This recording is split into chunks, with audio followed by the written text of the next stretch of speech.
Hi there, this is Santi Blakey, your coach in relationships and wellness.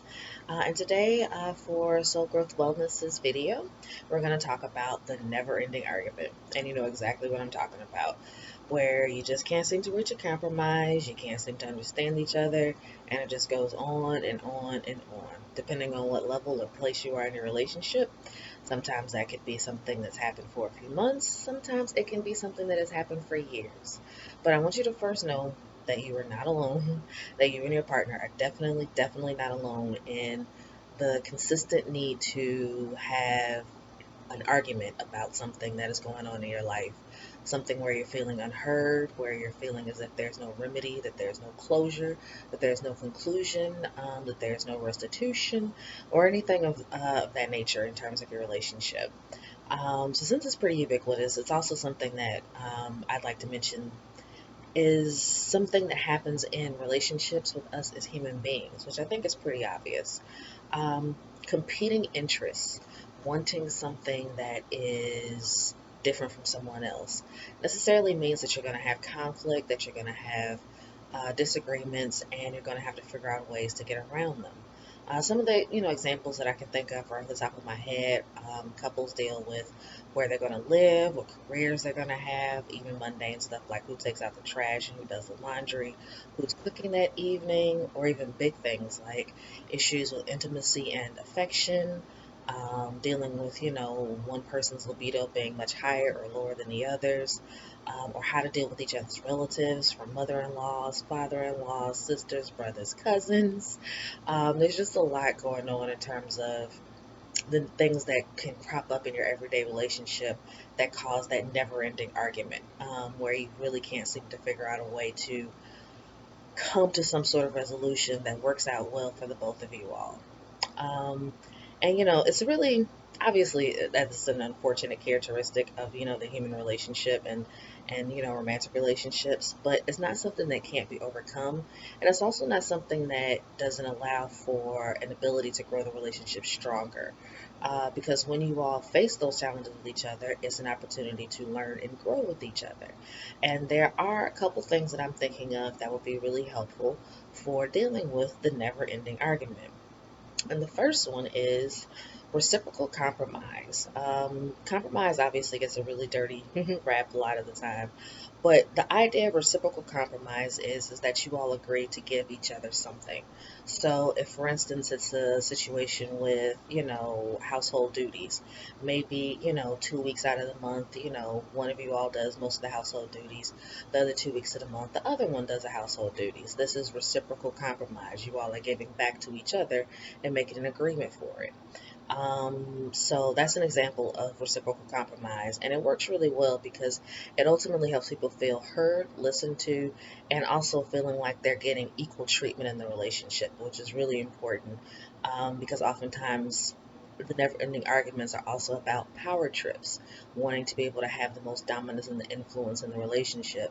And when you have reciprocal compromise, you take the power dynamic out of it and just recognize that you all are working together rather than separately. The second one is stepping into each other's shoes. This has a lot to deal with, obviously, the basic concept of empathy, being able to see, feel, and hear what another person is going through and having their perspective on your mind rather than what it is that you're thinking. Being able to step into another person's shoes is something that will help you in all aspects of your life, but none more so and more important than your romantic relationship. And a few reasons for that really just has to do with, I don't know if I have a few, but one of the main reasons I can think of that it's useful to step into each other's shoes is that you develop an understanding and a certain level of calmness develops where you can actually hear what the other person is saying and you can soften your stance.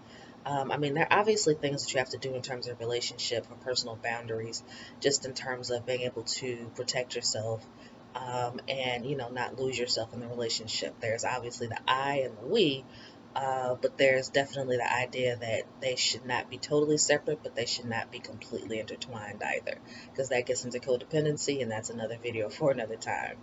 So, stepping into each other's shoes is ultimately about being able to come to some sort of awareness about where the other person is coming from And that is oftentimes what leads to the ability to the first one, reciprocal compromise. When you can understand where your partner is coming from, you're actually able to create solutions that work together. And then the third one is letting go. The third one is letting go of the need to be right. This is something that I've learned a few times in some support groups that I've attended, and also, just being a coach. And I think it's really, really important that people understand that you do not have to have the last word. You may think you do. Your ego may want you to do that. Your identity may want you to do that. Your anger, your passion, the righteousness that you feel about your opinion. You may really, really want to be right. You may actually be right, like objectively and not just subjectively. But something that I've heard before, and I really, really liked it, was, do you want to be right or do you want peace? Because you oftentimes cannot have both. So when you are able to let go of the need and the desire to be right, you're able to, again, get back to the first one, reciprocal compromise, because you recognize that you don't have to be the dominant person in the situation, that you don't have to have your influence be held above and on a pedestal above all other needs and wants and desires in the relationship. So letting go of the need to be right is something that can really, really help you grow as a person too, because that's again in another area besides romantic relationships. If you're in the office or working with family and friends or anything like that, the same principle applies. You don't need to be right. You don't need to be right in order to be heard. You just will ultimately like to be able to be understood, and right and understood are not the same thing. So that's what I have for today. Those are the three pieces of advice that I have for the never ending argument: reciprocal compromise, stepping into the other person's shoes, and letting go of the need to be right. So I will see you all next week. Take care. Much love. Bye.